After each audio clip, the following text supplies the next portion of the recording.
बिस्मिल्लाहिर्रहमानिर्रहीम। अस्सलाम वालेकुम students. Unit number is 3।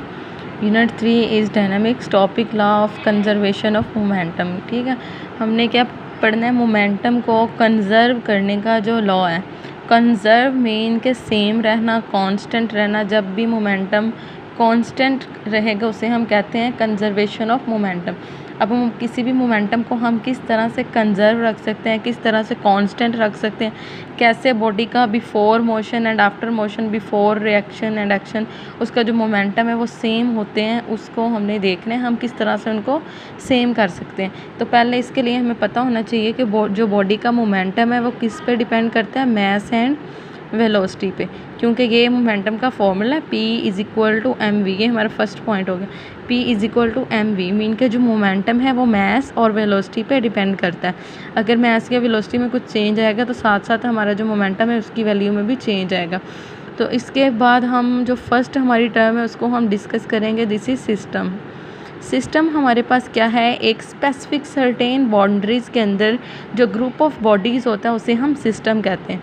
Certain जो बाउंड्रीज़ हैं, स्पेसिफिक जो बाउंड्रीज़ होती हैं, उन बाउंड्रीज़ के अंदर जो ग्रुप ऑफ बॉडीज़ हैं उन्हें हम क्या कहेंगे? एक सिस्टम है। लाइक अगर हम स्टेडियम की बात करते हैं तो स्टेडियम में एक बाउंड्री ड्रॉ की जाती है। एक बाउंड्री वहाँ पे इंडिकेट करवाई जाती है कि उस बाउंड्री के अंदर ही जितने प्लेयर होते हैं उन्होंने प्ले करना होता है। ठीक है, तो वो एक बाउंड्री है किसी भी सिस्टम के। हम कह सकते हैं कि उस बाउंड्री के अंदर जब तक जो भी पर्सन खेल रहे होते हैं वो बॉडीज़ हैं और वो एक स्पेसिफिक सिस्टम में काम कर रहे होते हैं। इसी तरह एक स्पेसिफिक बाउंड्री के अंदर जब ग्रुप ऑफ बॉडीज़ होती हैं तो वो मिलके सिस्टम बनाती हैं। ठीक है, उसके बाद हमारे पास है isolated system.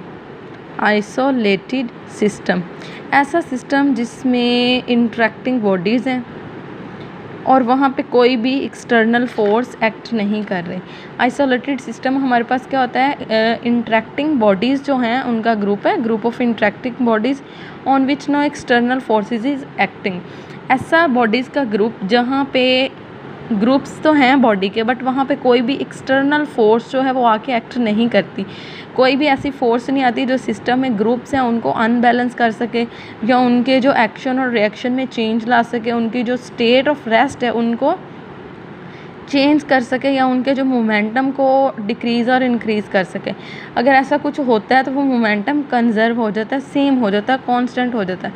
First of all हमने क्या कहा कि जो मोमेंटम है बॉडी का या किसी भी सिस्टम का वो मैस एंड वेलोसिटी पे डिपेंड करता है।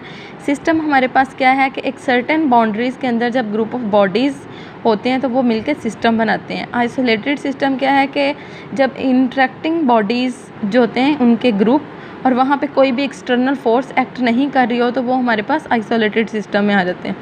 अब इसके बाद मोमेंटम जो है, फॉर एग्ज़ाम्पल एक बॉडी है उसका मोमेंटम हमेशा एक जैसा ही रहता है, कांस्टेंट ही रहता है। तो हम कह सकते हैं कि वो जो बॉडी है वो law of conservation of momentum को ओबे करती है। तो इस स्टेटमेंट जो अभी तक हमने पढ़ा उसके according law of conservation of momentum की डेफिनेशन हमारे पास क्या बनती है? The momentum of an isolated system of two or more than two interacting bodies remains constant. ये हमारे पास law of conservation of momentum है कि दो या दो से ज़्यादा जो इंटरेक्टिंग बॉडीज़ हैं उन एक आइसोलेटेड सिस्टम के अंदर, आइसोलेटेड सिस्टम कौन सा? जिसमें कोई भी एक्सटर्नल फोर्स एक्ट नहीं करती। एक ऐसा सिस्टम जिसमें कोई भी फोर्स एक्ट नहीं कर रही, उसमें जो इंटरेक्टिंग बॉडीज़ है वो रिमेन्स कांस्टेंट, उनका जो मोमेंटम है वो हमेशा कांस्टेंट रहता है। ठीक है, तो ये law of conservation of momentum की स्टेटमेंट है। दोबारा से सुने, एक आइसोलेटेड सिस्टम जिसमें ग्रुप ऑफ बॉडीज़ हैं और उनका मोमेंटम हमेशा कांस्टेंट ही रहता है तो वो law of conservation of momentum को ओबे कर रही होती हैं। इसमें हम फर्स्ट एग्जांपल लेते हैं बलून की। अब एग्जांपल्स की तरफ आ जाते हैं। जो पहली एग्जांपल है हमारी वो है बलून की। ठीक है, ये हमने न्यूटन के जो लॉ थे उसमें भी हमने किया था एक्शन और रिएक्शन में कि अगर एक बलून है उसमें एयर फिल है, जब हम बलून को फ्रीली छोड़ते हैं तो उसमें से जो एयर होती है वो बाहर निकलना स्टार्ट हो जाती है। जब बलून में से एयर रिलीज़ होगी, स्केप आउट करेगी, तो वो उसकी वजह से वो कुछ ना कुछ मोमेंटम अटेन कर लेती है। ठीक है, जब बलून को हम फ्रीली छोड़ देते हैं तो उसमें से एयर स्केप आउट करती है जिसकी वजह से वो कुछ ना कुछ मोमेंटम अक्वायर करती है। उस मोमेंटम को कंजर्व करने के लिए जो बलून होता है वो बैकवर्ड डायरेक्शन में मूव करता है। तो जितना मोमेंटम एयर ने रिलीज़ होके एस्केप आउट करके एक्वायर किया होता है, बलून के अपने फॉरवर्ड डायरेक्शन में मूव करने की वजह से वो मोमेंटम क्या हो जाता है, बैलेंस हो जाता है। क्लियर है? जिस तरह से एक्शन और रिएक्शन इक्वल होते हैं बट डायरेक्शन में अपोजिट हो जाते हैं, ओवरऑल उनका रिजल्ट निकालें तो वो ज़ीरो ही आता है। इसी तरह से हमारे पास जो मोमेंटम के केस में कि अगर एक बॉडी ने थोड़ा सा मोमेंटम अटेन किया है तो वही बॉडी कुछ ऐसा काम करती है कि वो उतना मोमेंटम वो भी एक्वायर कर लेती है, तो उन दोनों का मोमेंटम फिर से कॉन्स्टेंट हो जाता है। जैसे हमने अभी बलून की एग्जांपल ली, अब बलून वाली एग्जांपल के बाद हमारे पास फर्स्ट एग्जांपल तो हमारी एक ये होगी कि जो एयर प्रोसेस की होती है बलून ने, जो एयर की वजह से मोमेंटम प्रोसेस करता है, उसको कंजर्व करने के लिए जो बलून है वो ऑपोजिट डायरेक्शन में मूव करता है, तो उस तरह से उसका मोमेंटम कंजर्व हो जाता है। उसके बाद हम एक सिस्टम जो स्फेयर है आइसोलेटेड सिस्टम में 2 मैसेज है हमारे पास M1 और M2 स्फेयर्स हैं, इनके साथ हम थोड़ा सा इस लॉ को देखते हैं किस तरह से। सपोज़ किया कि हमारे पास एक मैस है M1, ठीक है, और एक हमारे पास मैस है M2। अब ये दोनों सेम डायरेक्शन में मूव कर रहे हैं। एक मैस क्या है M1 और एक है M2, ये दोनों सेम डायरेक्शन में मूव कर रहे हैं। इसकी जो वेलोसिटी है उसको हम U1 से, वैसे हम वेलोसिटी को V से रिप्रेजेंट करते हैं बट यहाँ पे हमने बिफोर कोलिजन और आफ्टर कोलिजन की वेलोसिटी लेनी है, इसलिए उनको डिफ्रेंशिएट करने के लिए हम वेलोसिटी को U से भी शो कर सकते हैं। जो मैस 1 है उसकी वेलोसिटी हमारे पास U1 है और जो मैस 2 है उसकी वेलोसिटी हमारे पास U2 है। अब ये दोनों बॉडीज़ मूव कर रही हैं, तो क्या होता है कि एक टाइम में जाके ये जो M1 बॉडी है ये M2 बॉडी के साथ क्या करेगी, कोलाइड करेगी। M1 बॉडी क्या करती है, M2 वाली बॉडी के साथ जाके कोलाइड करती है। यहाँ पे इनकी कोलिजन हो रही है और कोलिजन के बाद क्या होगा कि जो बॉडी है, अब एक दफ़ा कोलिजन हुई है, कोलिजन के बाद बॉडी अगेन से मूव करना स्टार्ट हो जाएंगी, ठीक है, इस तरह से।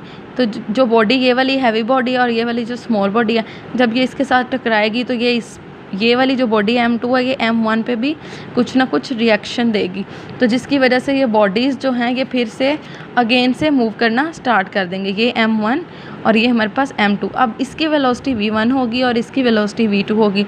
ये वाला जो पोर्शन है this is before collision, before collision की हम बात कर रहे हैं। बिफोर कोलिजन मतलब कि टकराने से पहले का केस है कि मैस M1 और M2 दोनों मूव कर रहे हैं, उनकी वेलोसिटी U1 और U2 है। तो जब वो कोलाइड करते हैं अगेन से वो फिर डायरेक्शन में मूव करना शुरू हो जाते हैं, तो आफ्टर कोलिजन उसकी वेलोसिटी V1 और V2 हो गया। अब अगर हम यहाँ पे लिखें, यहाँ पे अगर हम शो करते हैं कि total initial momentum of the system before collision, ठीक है, इनिशियल मोमेंटम जो है सिस्टम का बिफोर कोलिजन हम PI से भी शो कर सकते हैं, initial momentum of system before collision, before collision. तो वो हमारे पास क्या है, M1 U1 plus M2 U2। यही है ना हमारे पास 2 बॉडीज़ है, मैसेज तो M1 और M2 ही रहने हैं और वेलोसिटी U1 और U2 किसके लिए, बिफोर कोलिजन के लिए। इसी तरह से हमारे पास आ जाएगा final momentum of system after collision, after collision, ठीक है, आफ्टर कोलिजन। अब आफ्टर कोलिजन में हमारे पास क्या है, M1 V1 plus M2 V2, ये हमारे पास आ गया। अब हमने क्या करना है, इन दोनों इक्वेशंस को सपोज कर लेना कि ये इक्वल है।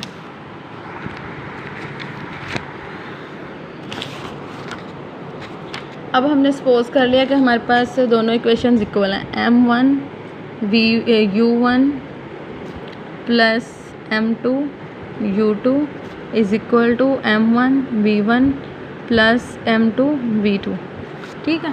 हमने दोनों इक्वेशंस को हमने क्या किया कि दोनों इक्वेशंस को इक्वल सपोज कर दिया कि बिफोर कोलिजन जो बॉडी का मोमेंटम था वो ये वाला था M1 U1 plus M2 U2 और आफ्टर कोलिजन उसका मोमेंटम ये वाला था। तो अब ये दोनों मोमेंटम इक्वल है, जस्ट वेलोसिटी जो U1 और V1 आपको पता चल रही है, ये U1 हमने और V1 को डिफ्रेंशिएट करने के लिए बिफोर कोलिजन और आफ्टर कोलिजन की वेलोसिटी में कुछ डिफरेंस शो करने के लिए हमने ऐसा किया, क्योंकि बॉडीज़ तो वही हैं जो कोलिजन से पहले थी और कोलिजन से बाद की थी, बट उनकी स्पीड कोलिजन से पहले कुछ और थी और कोलिजन के बाद उनकी स्पीड कुछ और हो गई। अब ये देखें दोनों साइड्स इक्वल हो गई, तो इट्स मीन का जो बॉडीज़ थी उनका मोमेंटम भी क्या हो गया, कंजर्व हो गया।